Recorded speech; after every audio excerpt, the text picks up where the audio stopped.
Oliotia Omuwana Omuwala Grace wants to say hi. Oliotia Integres. And she wants to show you her buddy, her lizard. She wanted to show Mukwano Go get him. Echisolo, Go get him. our lizard friend. Oliotia Mikwano. I hope that you're having a great day today. I am having a beautiful day. We're going to go ahead and get started with our lesson today, and we're going to start with our scripture like we always like to do. We're going to start with Matthew chapter 13, verse 3 through 9. Now, this is a parable that Christ gave. So this parable has multiple meanings. It's not only speaking about gardening, it's speaking about life and about how to spend your effort.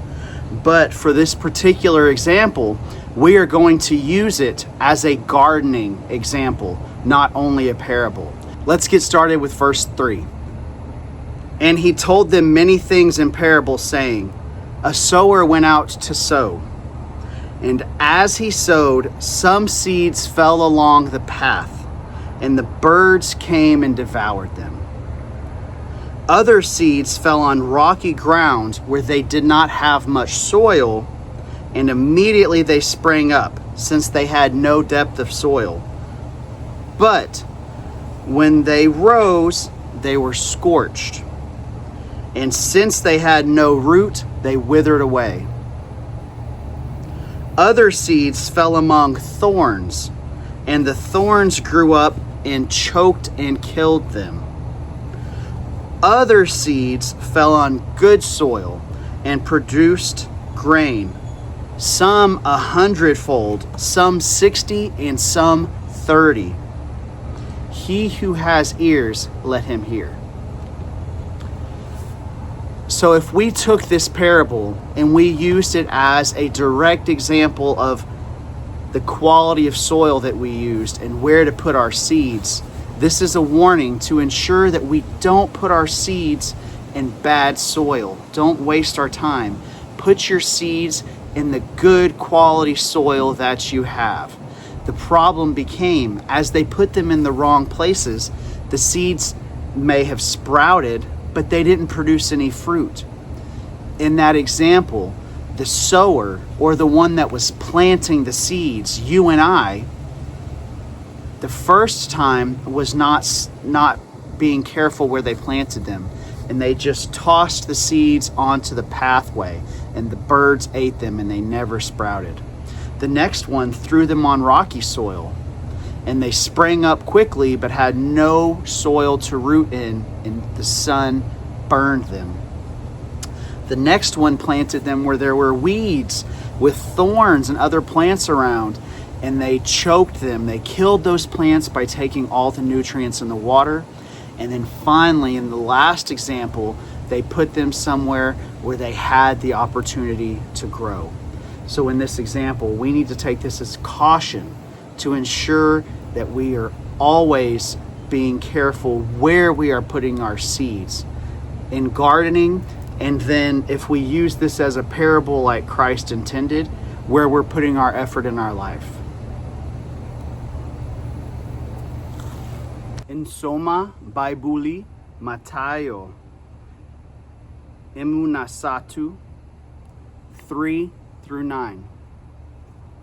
In Luganda Matayo Nayogera Nabo Binji Mungero Ngagamba Ntilaba Omusizi Yafuluma Okusiga Bweyali Ngasiga Insigo Ndala Nezigwa Kumba Mabali Jekubo Inyonyi Ne Zija Ne Ziziria Ndala Ne Zigwa Awali Njazi Awatali Taka Lingi Amangu Agone Zimera Kubanga Teza Alina Taka Gwanvu Njubabwe Yavayo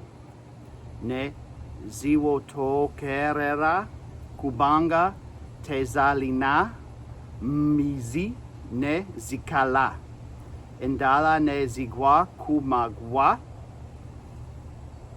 Amagwa ne gemera ne gaziziza.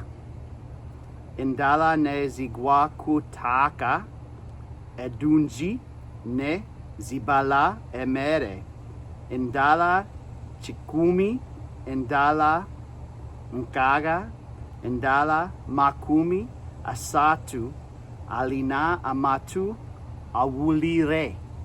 Thank you for listening. I'm trying my best and I'm learning. For the introduction to our lesson today, I want us to think about what a very healthy forest looks like. So think about a healthy forest in your mind. What does the soil look like? What does the soil smell like? What do you see in the soil? So this is not a forest right here, but this is part of my backyard where I grow I have my garden just over here, but this is where I grow some of my beautiful plants. Very, very healthy. So I want us to I'm looking at the soil and this. It's not a forest, but it is healthy plants. So I want to take a look and describe it. So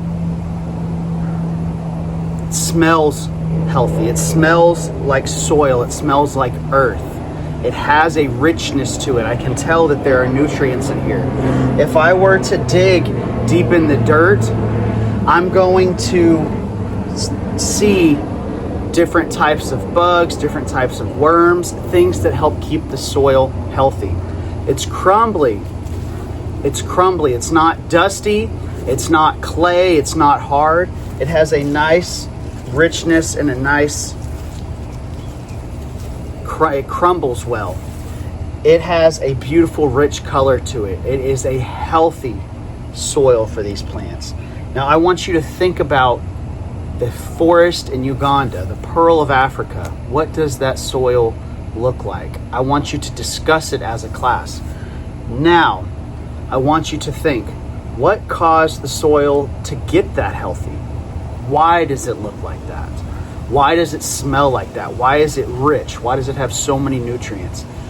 Then, how can I take that soil and get it to my garden? Not that actual soil, but how can I bring that health from the forest to my garden at home? What is it going to take? So I want you to discuss that as a class. Now, some of the things that we've done in this program are how we would correct our soil at home. So we already have the answer to some of those questions. The compost pit that we have in the demo, that's a great way to increase the richness of your soil and the soil health, right? Composting, putting that mulching down, right? Those are all ways for us to have a healthy soil in our garden, at our home, just like we might find in the forest nearby. So if you look at the soil here in my pepper plant garden, you'll see that this is exactly what you're looking for. You have a very crumbly, very dark colored soil. It comes apart, it falls apart so that the roots can grow through it. It's not like the clay. You see the clay doesn't break up.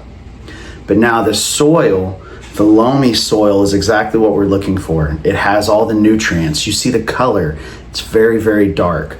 You see that it also is going to have the texture that we're looking for. It's soft. The roots can grow through it really well. But you see the color.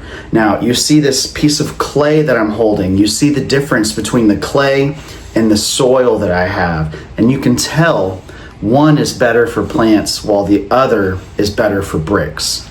You use clay for bricks. You don't want to put the materials for bricks into your garden. Bricks are very hard. You don't want that in your garden trying to grow. I'm here in my yard looking at my tomato garden. So let's take a look at the soil and let's see what we find.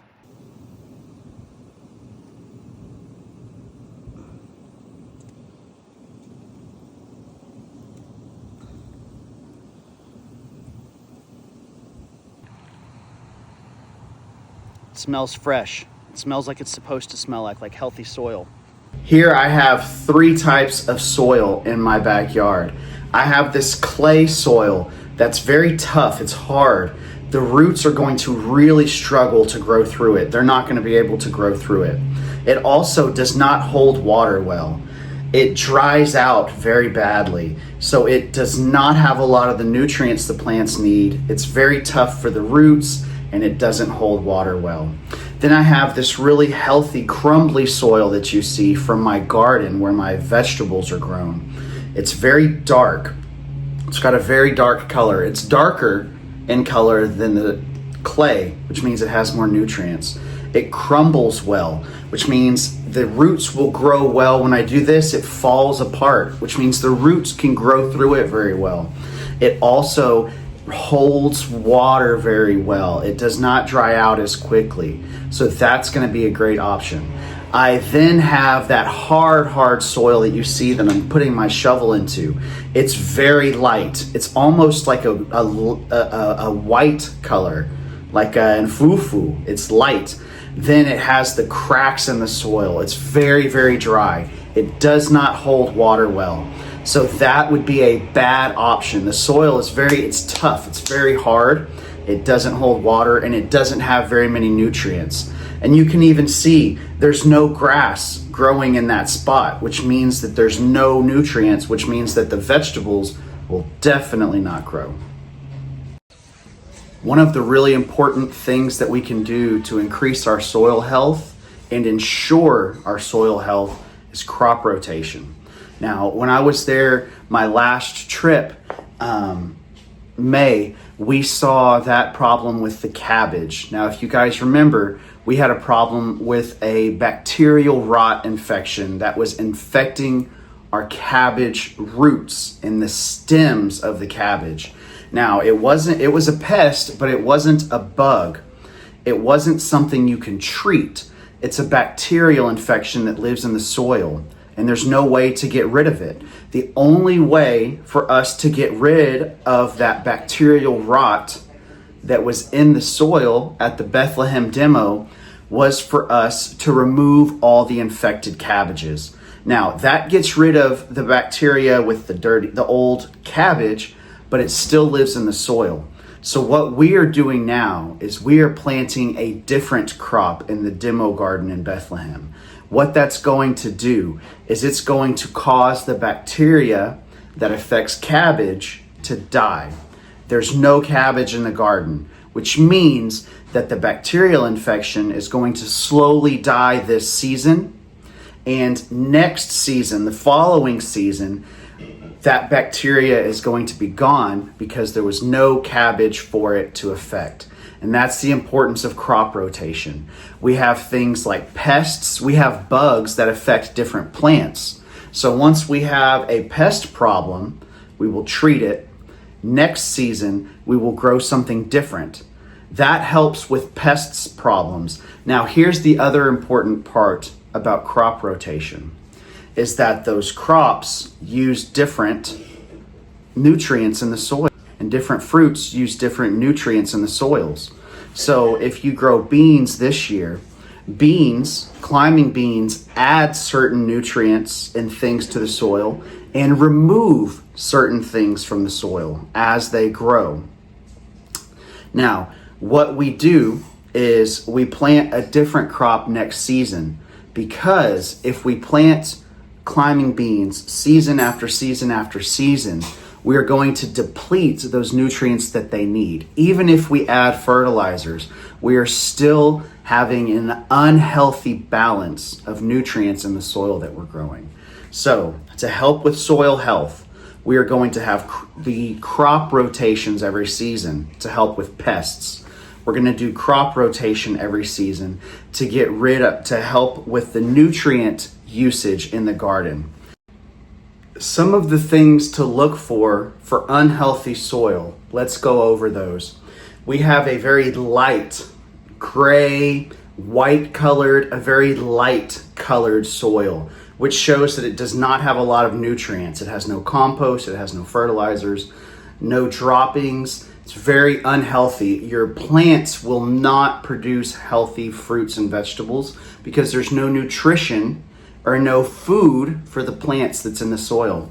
It's hard. We call it compacted. It's compact.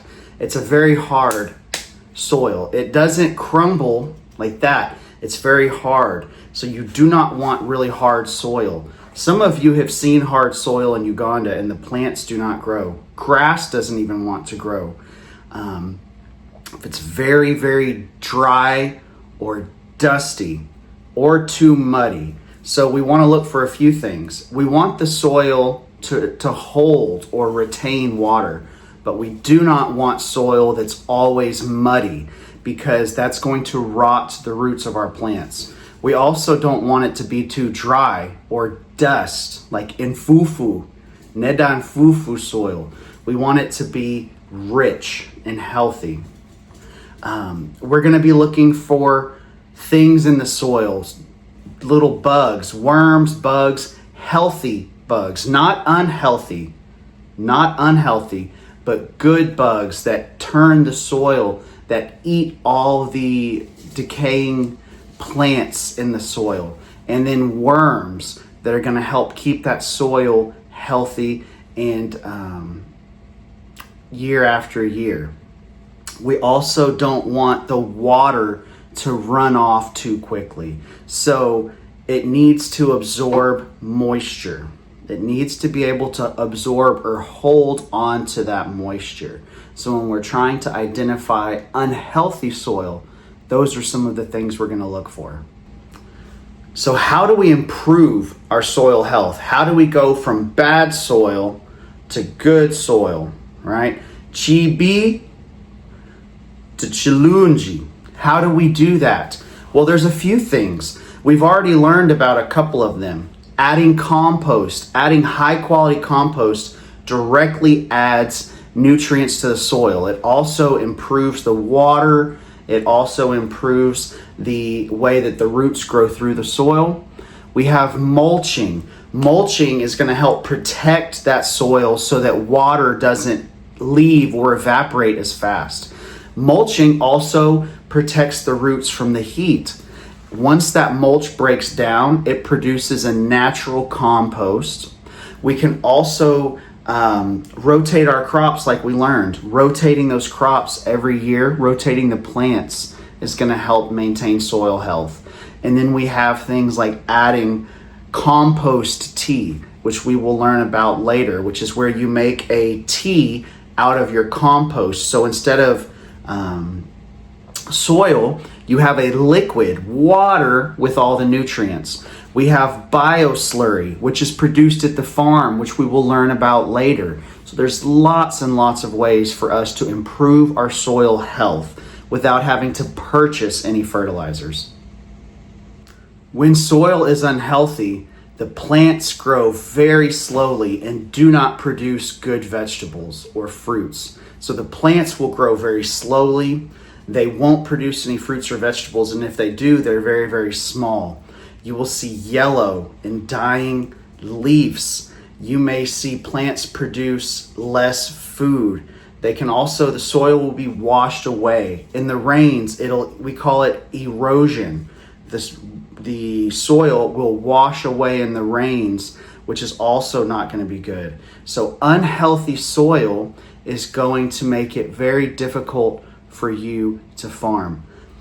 High soil health will be a continual benefit to your garden, while low soil health will cause constant problems. We're at the end of our lesson, and now let's go over some of the discussion questions that we want to answer. So as a class, teachers, please have the students discuss these questions among themselves. The first one is, let's think about a bota. If monitoring your soil health is like maintaining a bota, if you never change your oil, if you never add fertilizer, if you never do small repairs, you don't mulch, you don't put compost, your bota is going to eventually stop working. It may work for a little while And it will slowly get worse and worse and worse and worse until it stops working.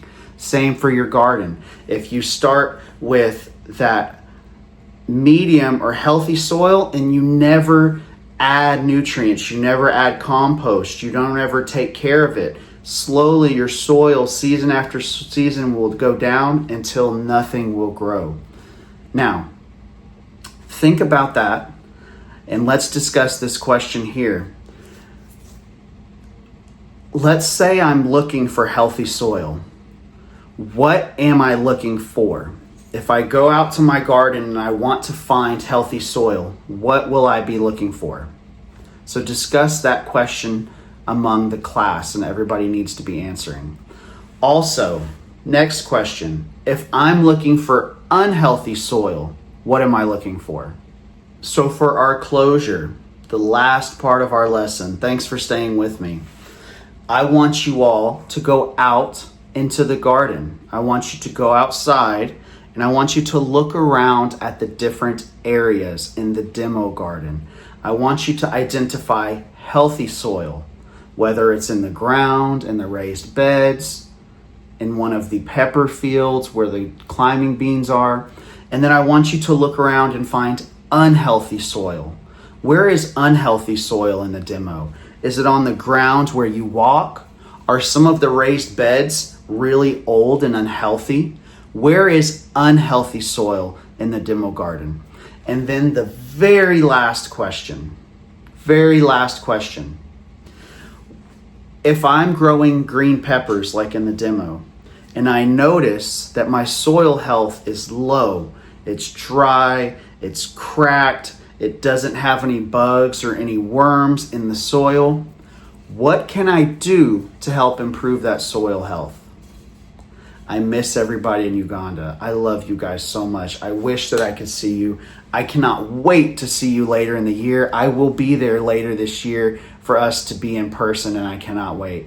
God bless everybody. Have a great day, and I can't wait to see you next week.